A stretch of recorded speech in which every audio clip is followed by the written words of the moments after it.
the Bahamas tonight, the Northern Edition. Good evening, all. I'm Shashina Roll. As always, it is so great to have you with us.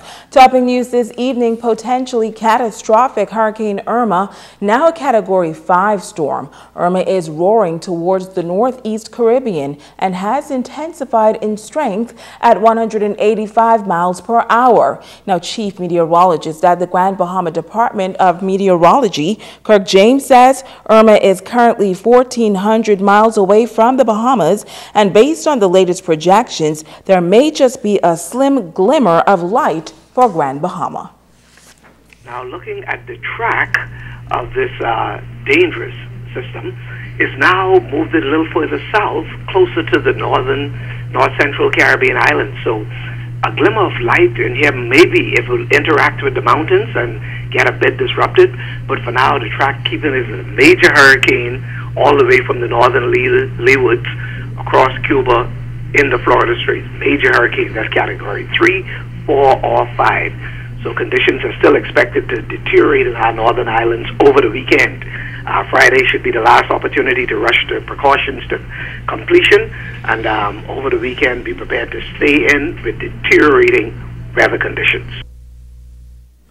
Now, as the saying goes, nothing is set in stone, as storms can be unpredictable. James is urging residents to continue to prepare for the Category 5 hurricane. The northern Bahamas will begin to feel gale force to tropical storm winds by Friday and hurricane force winds on Sunday. Now, he tells what each island in the north can expect. And the latest projection given us, I think, is a 50% chance of tropical storm force, the hurricane force winds on the border. We're going to be borderline here in Grand Bahama. Bimini going to be stronger than us, right? Bimini should be stronger because they'll be closer to the center. Looking for as much as a Category 2 hurricane force winds on Sunday in Bimini, 85 to 125 knots, but not so in Grand Bahama. Based on this latest projection, Grand Bahama was never expecting a direct hit. It's going to go closer to Bimini, as I said, than Grand Bahama, but no, we don't expect a direct hit. And still, it should be perhaps just south and southwest of Bimini, but the center should be closer than Grand Bahama. Abaco should fare even better on this latest, the current trajectory. Now, do not panic, but prepare. That's the advice coming from Minister of State for Grand Bahama Senator Kwesi Thompson.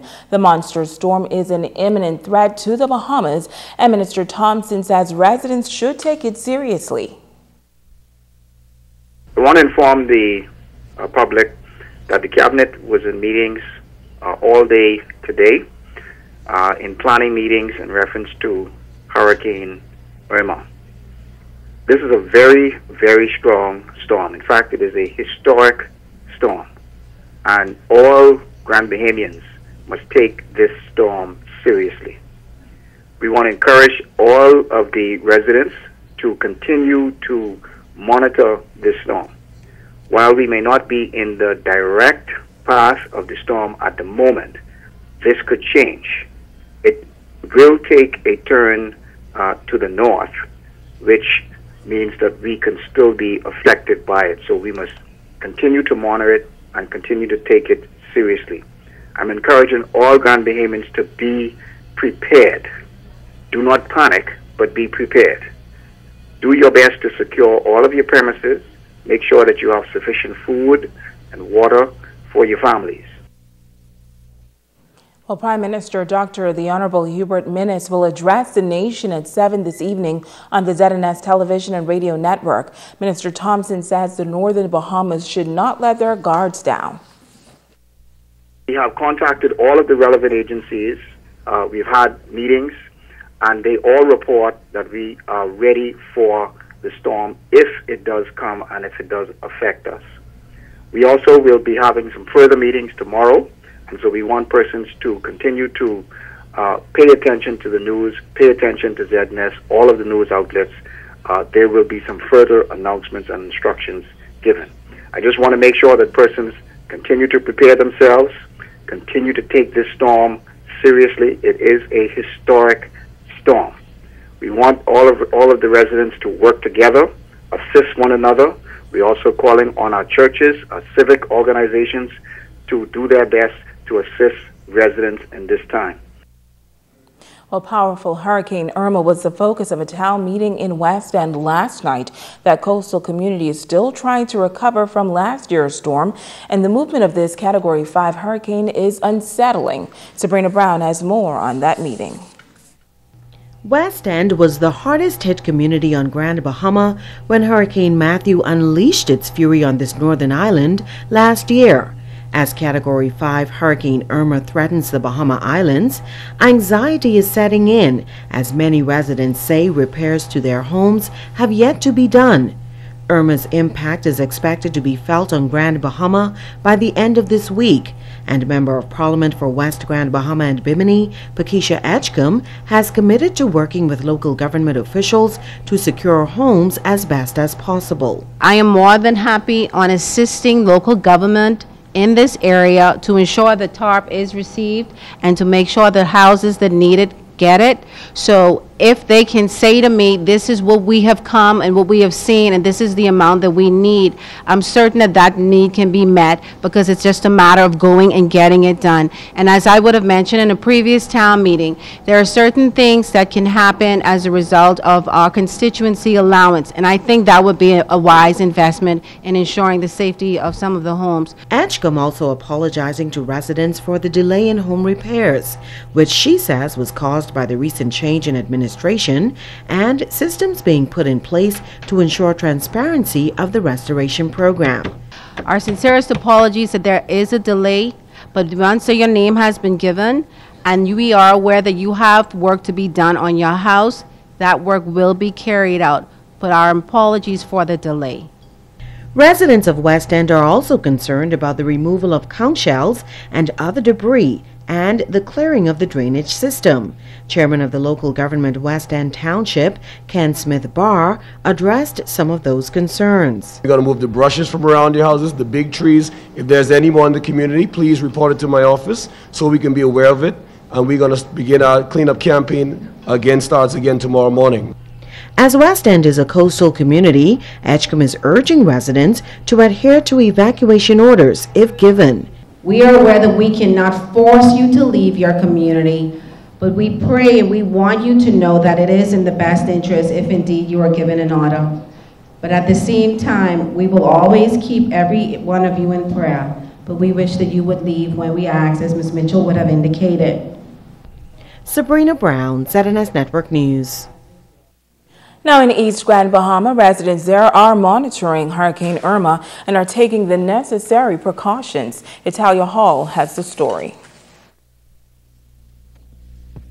In the East End community, some homeowners were out early securing their homes and preparing to head into Freeport to purchase hurricane supplies. East End residents Reverend Lawrence Lang and Betty Lang say, although the storm is still far away, early preparation is key. And get my hurricane shelters them ready, and get my water, and I get my stuff ready to, that when the hurricane get closer, that we're gonna head to the Freeport. Now I don't like go to Freeport, but I can't stay. My son is gonna batten up my house for me and all that. Yeah, he's gonna do that for me. What about other supplies? I've to go to Freeport and pick up like water and other things like tuna, fish, corned beef, like that. I'll do that. Everett Marshall says he has done some shopping already and he's ready for any storm that may come his way. Water, my generator, which I had and I just got it at the shop where I had a service, and food. We got enough food to last for a while. Now Reverend Lang says overall he's hoping for the best. I feel we're gonna get some breeze, some wind, and some rain. But on the course, the hurricane is coming now. If the hurricane swing more to the north, it seems as if we're going to get quite a bit of it. But on the course it's going right now. But it's hard to tell because the hurricane is so unprepared. Today she is one way and tomorrow she is somewhere else. So I feel as if by tomorrow we will make up our mind whether or not she's going to make up her mind whether or not she's going to hit us or not. We still put our trust in the man above, you see? Because we say one thing and then he has the last voice.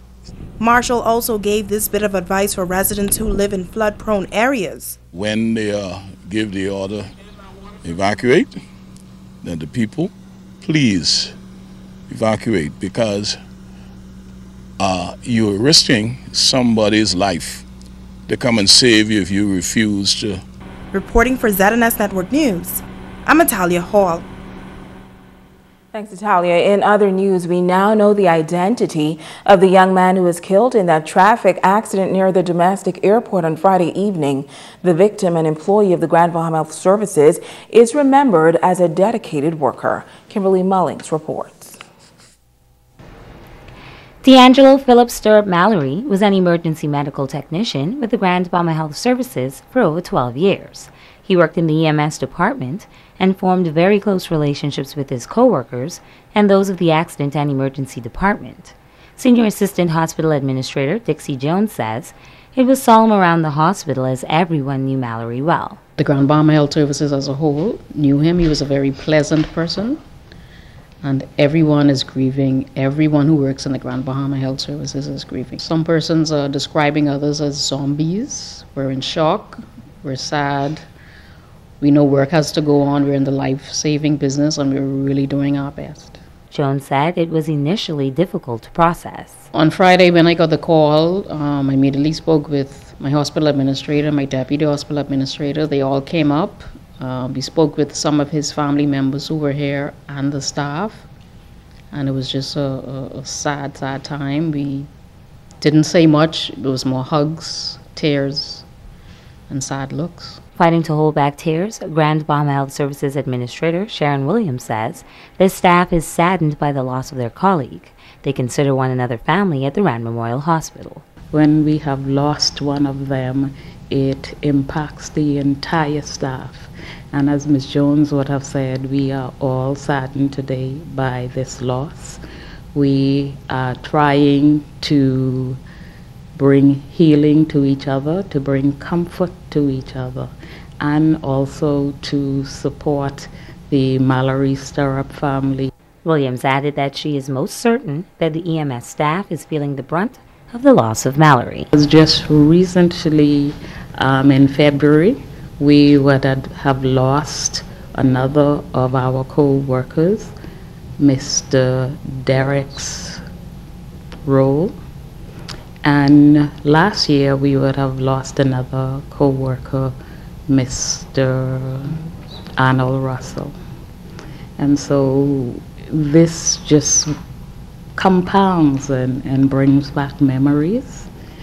And I know it's going to be quite a while for them to heal again. Kimberly Mullings, ZNS Network News. Stay with us, there's more news right after this.